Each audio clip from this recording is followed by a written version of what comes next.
Hey guys, in this video I want to talk about one of the most important things that you can do to escape the rat race and become financially free and independent.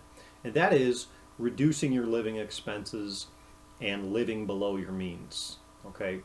Now, the reason this is so critically important is because in order to become financially free and independent, you're going to need to start a business. And that's going to provide the majority of your income. So, if you're like most people, you're already working a 40-hour plus week job. And so, working more hours to make more money so that you can invest that into a business really doesn't make sense because you want to take your extra time and you want to invest it in your business, not trying to make more money in your job so that you can invest it. So, the better strategy is to cut your living expenses because every dollar that you save in living expenses can be invested directly into your business. Okay, so the the strategy that I used was at the end of the month when I would get my debit card statement, I would go through that and I would see all of the expenditures, and I would find the opportunities where I could make cuts. And so now if you use cash a lot or checks, of course you can get canceled checks. You can look at that. If you use cash a lot, I would say save your receipts, put them in an envelope, and then when you get your credit card statement, your bank statement or whatever, take all that stuff, look through all of it, figure out where you're spending the money, and then look for the areas to cut. Um, Probably the number one areas that I've seen in other in other people, and for me didn't really apply because I wasn't really spending much money in those areas anyway. But most people spend um, quite a bit of money on entertainment, food, and utilities. Of course, housing as well. Um, but that one's tougher. Housing is much tougher to um, reduce than entertainment, food, and utilities. Those three are pretty easy. So let's just go through some ideas for you. And of course, you can look at, think about other ways as well. But we'll start with food. So let's just say that the average person spends $200 a month going out to eat, right? Um, so the first obvious way would be to, well, let's just say that you quit going out to eat and instead you made food at home. Okay, so even if you're using stuff that's processed, throw it in the oven and it's ready for you to eat, that kind of thing, it's probably going to cut your food bill down or your that part of your food bill, which is $200. Is what we kind of figured out there. That's going to cut it down to about 100. So you're going to save $100 right there just from quitting going out to eat and eating at home. Okay. Now, so you got 100 bucks there. Now let's say you decided to cook from scratch.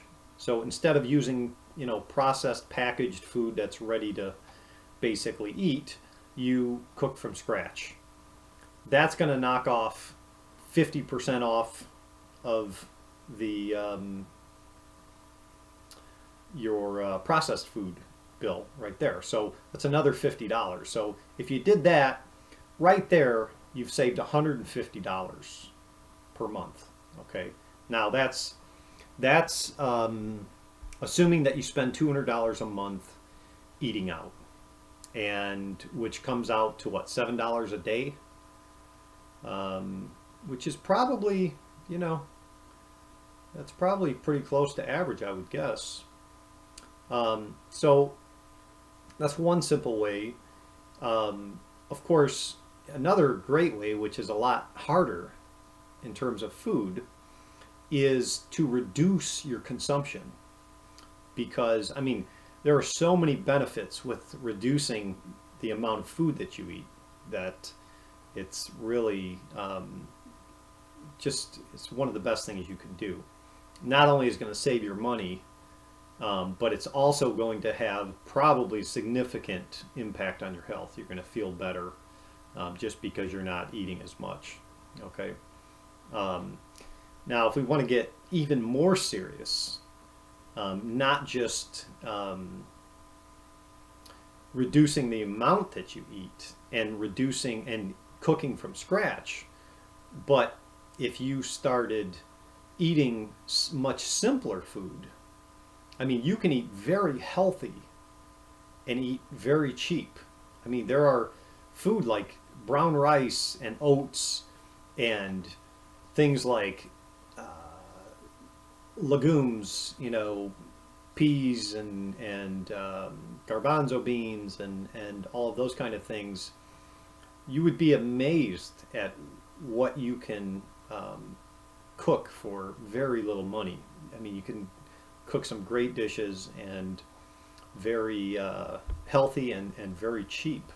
So that's obviously beyond the scope of this video, but it's something to consider if you get to that point where you want to be really serious about this. So let's move on to utilities. So first of all, space heating or space cooling are by far the most energy intensive parts of your utilities. And so that's where you're going to spend most of your money. So a couple simple things you can do, which you may have heard before. One is just turn your thermostat down or up at night, depending on whether if you're in the south, cooling is more of an issue. If you're in the north, heating is more of an issue. So basically, turn your thermostat either down or up, and when you're not occupying the space, okay?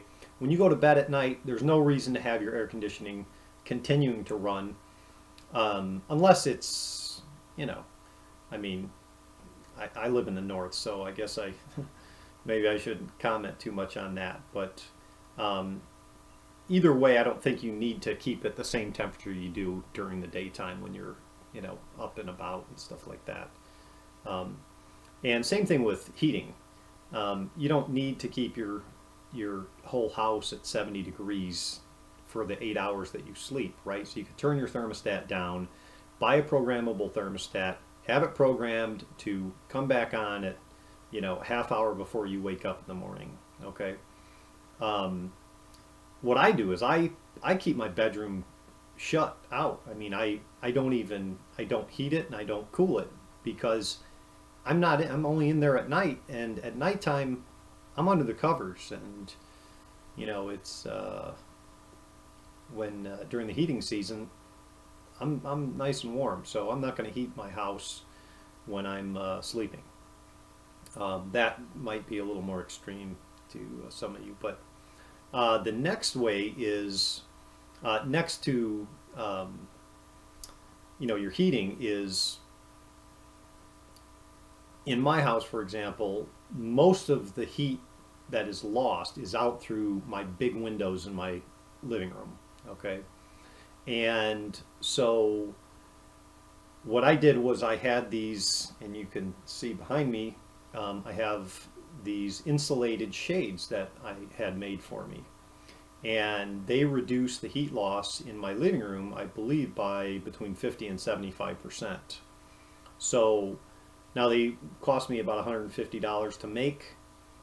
So there was an upfront cost, but I believe after 2 years they pay for themselves. So after that you're strictly just saving money, and so that was kind of a no-brainer there.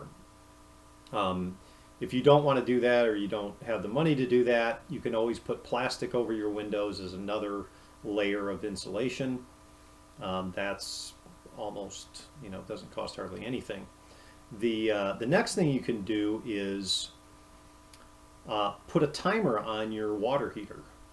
And just like your furnace, your water heater, there's really no need for your water heater to run after you've gone to bed and until you get up in the morning.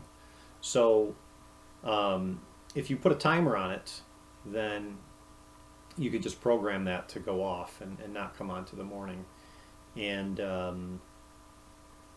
the other good opportunity is to um, insulate your water heater. And so they have bubble wrap insulation that's made specifically for water heaters that you can just put over the water heater, and that's going to help it, maintain the heat better. So personally, I don't even use a timer. I switch off my uh, circuit breaker, and the only time I even turn my water heater on is when I need to take a shower. And that's, I don't take a shower every day unless I'm working out on my property or I'm working out. Um, if I'm working out or I'm, working on some project on my property, then, half hour before I'm ready to take a shower, I flip the breaker on, and then I turn it off once the water's heated up, because when I do the dishes and I'm washing my hands or anything like that, I don't need hot water. I just need it to be reasonably comfortable. Um, and so really, I use very little money. I spend very little money on heating water, which is a big part of your utility costs is hot water. So that could save you significantly there. Um, the other things, of course, you can do, which probably would be the first priority, is to make sure that your house is well sealed. So there's no gaps or holes or anything like that where cold air can get in, because that's going to dramatically increase your utility bill. So you need to have that stuff caulked and sealed so that you're not, heating the outside, as my dad used to say. Um, okay, so the next area, I think those are probably, oh, the other thing that I would recommend is, of course, if you leave, let's say, you go to work and after work you're going out or something like that, um, obviously you don't need to keep your house at um, a comfortable temperature if nobody's there, right? So um, anytime the house is going to be unoccupied, um, I I don't even run my heat because my house is um, so well insulated that it never gets that cold in my house. And of course, I have a super energy efficient house. Um, but if nobody's going to be there, turn it way down. There's no reason to, um, you know, keep the house heated at that point. That's pretty much it for utilities. Um, and like I said, the next area, entertainment, is pretty, you know, pretty basic there. Um, a lot of people like going to clubs and sporting events and things like that, and you blow $100 in a heartbeat at any of those things. And you know, I know people enjoy doing those things, but the thing that you need to remember is that um, I mean, there are times when you really need to sacrifice, and if it's important for you to become financially independent, well, I guess the bottom line is, what's more important? Is it more important for you to become financially independent and free, or to go to the club every Friday night? Because um, you know, the less you go to the club, and the less money you spend on that kind of thing, the more time and money you can invest in your business, and the faster you're going to get out of the rat race and become free. So there are plenty of uh, inexpensive entertainment um, things that you can do. I like to go to music jam nights, open mic type of things, whatever, $5 cover charge, and I go to art galleries and cafes, things like that. Um, Going hiking. I mean, nature stuff is always so cheap, you know. Of course, you're not going to be doing a lot of that stuff at night, although you can go to the lake, go to the beach at night, um, have a bonfire, have people over and make food and sit around the fire, and that's always a great time. So you know it's really a matter of figuring out other options that are much less expensive. And so, but I'm pretty confident that most people could probably, knock $100 off a month just in entertainment by doing other activities. And so, really, and even if you just reduce that stuff, if you're going to the club once a weekend, well, maybe go once every other weekend, um, and gradually try to wean yourself off of those things if you have to. Um, so let's see. There's a couple other ones, more minor ones, I would say. I guess like insurance would be one where I know I'm not a big fan of insurance. I've seen way too many times where insurance companies deny legitimate claims. I've heard too many stories. My experience has not been good with insurance companies, so um, I basically get by with minimal insurance. And it is one area that, let's say you've made all the cuts you can in your expenses, but you still need another $100 a month to invest in your business. Well, what if you increase your deductible from 500 to 1,000, for example? Reduced your coverage. Um, how much would that save you? And that's something that you can talk to your agent about. And it doesn't have to be a permanent thing. None of this stuff does, as a matter of fact. It's something that I didn't mention, is that once you get your business established and you're making a good income, then you can go back to your original insurance coverage. You can start going back to the clubs on a more regular basis, whatever you want to do. So start going out to eat more, all of that kind of thing.